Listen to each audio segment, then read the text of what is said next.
संविधान के बारे में जो चर्चा कांग्रेस ने मांगी थी लोकसभा के अंदर सेशन में, वो संविधान के बारे में चर्चा मांगी। उसके पहले भी हम मणिपुर के बारे में, अदानी के इशू पे और संबल के बारे में अलग अलग इशू पे हमने चर्चा मांगी। लेकिन पहले पूरे हफ्ते भर में संसद बंद किया गया, लेकिन उसके बारे में कोई चर्चा की नहीं और हमारे से सत्ता पक्ष वालों ने उस बारे में कुछ बात नहीं की।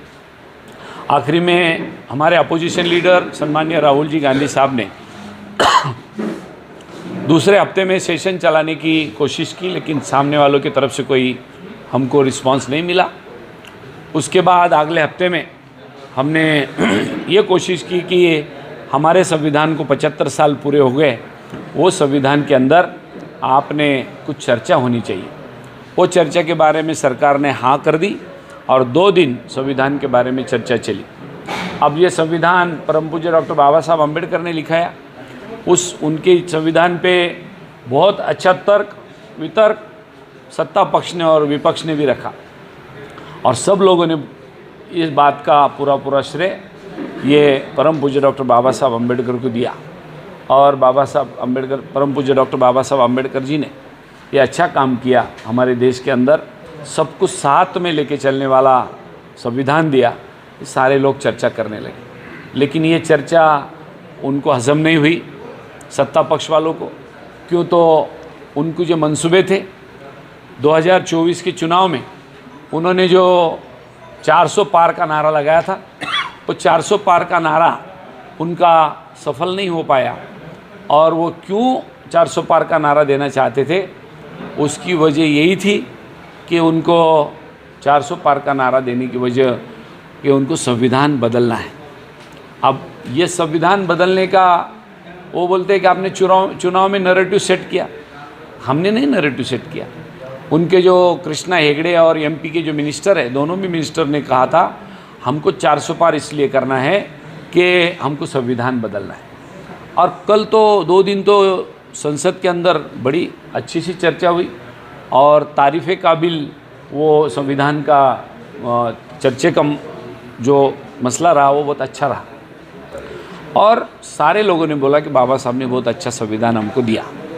अब ये बात उनको हजम नहीं होने की वजह से हमारे देश के होम मिनिस्टर उन्होंने बता दिया कि भाई ये जो मसला है वो हम नहीं मानेंगे। और उनके मुंह में से जो पेट में था वो मुंह में आ गया और बोल दिया उन्होंने कि भाई यदि आजकल फैशन हो गया कि अम्बेडकर साहब का नाम लेने के अम्बेडकर करते रहते लोग, इतने बार तो भगवान का नाम लेते थे तो भी 7 जन्म स्वर्ग में जाते थे।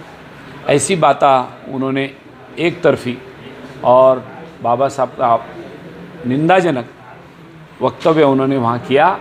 और इसलिए बाकी के फिर 18, 19, 20 ये 3 दिन लगातार कांग्रेस और इंडिया गठबंधन लगातार उसका पीछा किया और बोला आप जो कर रहे हैं ये गलत है, आपने सभागृह में आके माफ़ी मांगनी चाहिए।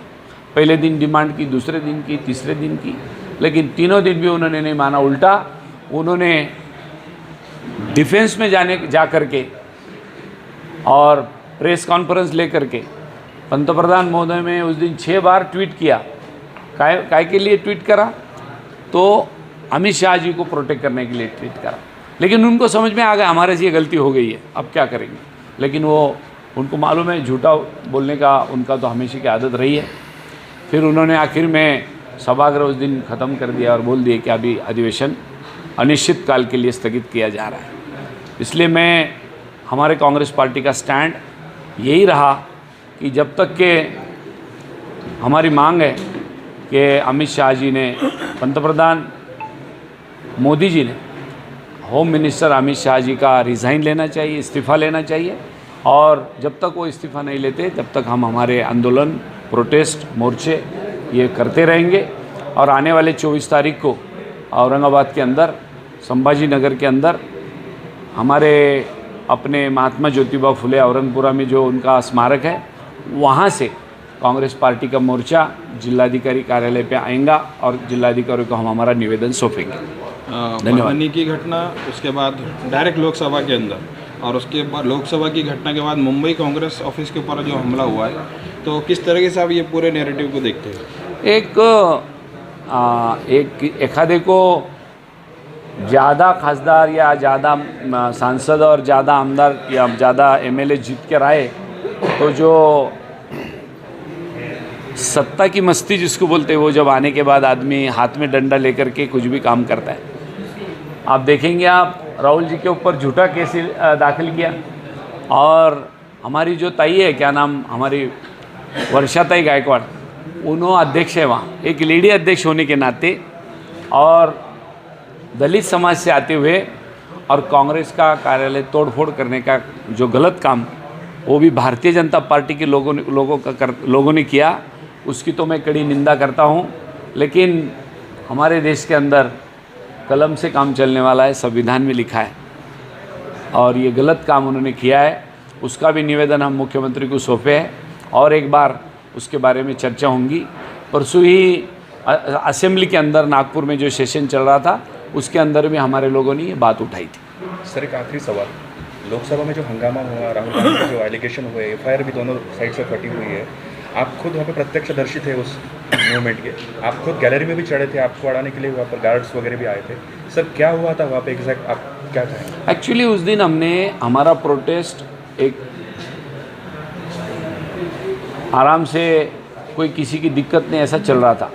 परम पूज्य डॉक्टर बाबा साहब अम्बेडकर के स्मारक से हम आए और पुराने संसद भवन से नए संसद भवन में जाने लगे। कुछ 11:15 का समय था।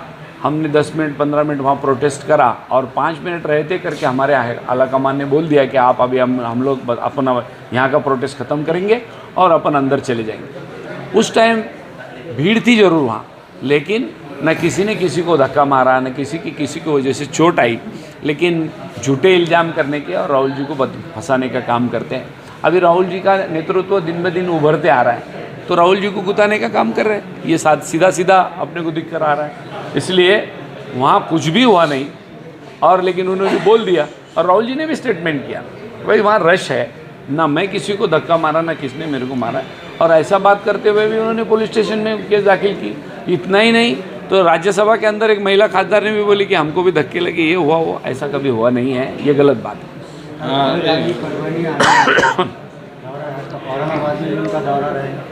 नहीं मालूम अभी उनका दौरा जो आया है आज परसों हमको मैसेज आया था कि वो परभनी आ रहे हैं, लेकिन और एक रिवाइज दौरा भी होने वाला है।